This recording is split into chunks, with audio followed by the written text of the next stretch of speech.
Welcome, fellow Vikings, and thank you for tuning into Northlore, a channel where we explore the dynamics of the frostbitten world of Northgard. Today we will explore into the basics of the currency in Northgard known as Krowns. Crowns are a resource that is acquired and used in order to survive throughout your adventure. There are various ways in which to acquire it and to use it.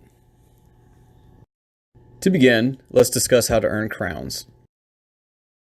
There are common ways to earn crowns. These ways are common because they can be accessed early and will be acted upon in most, if not all, of your endeavors. When first arriving at landfall from the sea and beginning your new expedition, you will have access to a Townhall. This structure will automatically begin to generate crown income as time progresses. Implementing the use of a merchant will generate crowns over time. Merchants are assigned workers of a trading post and a marketplace.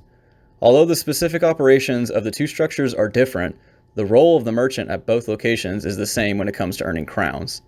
As long as there is a merchant assigned at either of the buildings, they will generate crowns as time progresses, even if no other trading occurs. The trading post specifically offers another method to earning crowns. As long as a merchant is assigned to this building, you are able to trade your gathered resources of food, wood, stone, and iron in exchange for crowns. Essentially, your chosen resource to trade will lessen as your income of crowns increases over time. This process can be stopped and started whenever you like. Keep in mind, however, that in order to use the trade operation, you must have spent enough earned lore to unlock the coinage knowledge in the knowledge tree. There are deeper details surrounding the trade post, but they will be discussed in a later topic. Sailors are another common way of earning crowns. Sailors are assigned to work at longship docks. As time progresses with a sailor working, crown income will continue to grow.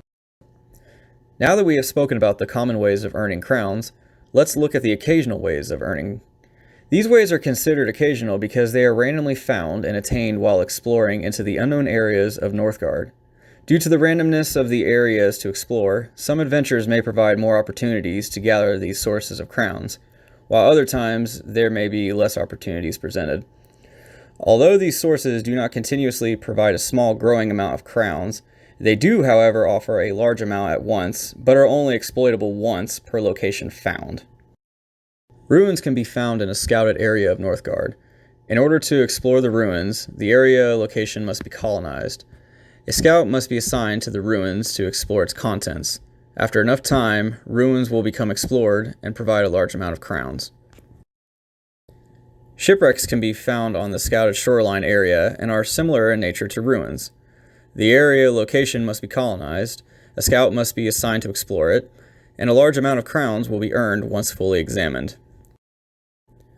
The Myrlkafar are an aggressive native tribe that can be found when exploring.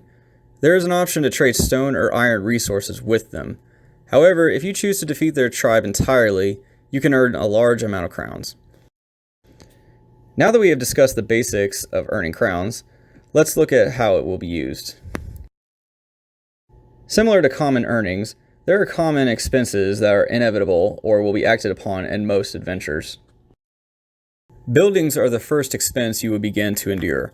As time progresses after a rising of a building, it will require an upkeep cost of crowns in order to continue functioning. If there is no earned crowns to use towards building upkeep, then random structures will become damaged and require repair from a villager. Most building upgrades require crowns, and select few buildings require them in order to be built in general. Military units will inevitably be needed in order to defend a colony against hostiles in Northgard. Each unit will require a cost in order to be trained for battle. Keep in mind that changing a military unit into a civilian unit and then back again into a military unit will require an additional cost of crowns to retrain them. With the basics of common costs explored, let's look into the occasional costs that you may encounter. This cost category can be considered occasional because the spending options will not be seen in every game and will depend on how you wish to operate your colony, how many years will progress in your adventure, and what specific victory goal you are choosing to meet. The use of a merchant in a marketplace is an option for spending crowns. Through the marketplace, you can choose to spend crowns for the purchase of available food, wood, stone, and iron resources. Upgrades for civilian and military units, as well as powerful relics, are accessible by a smith assigned to a forge. Both will require a decent amount of crowns to acquire. A lighthouse can be built to operate alongside a longship dock.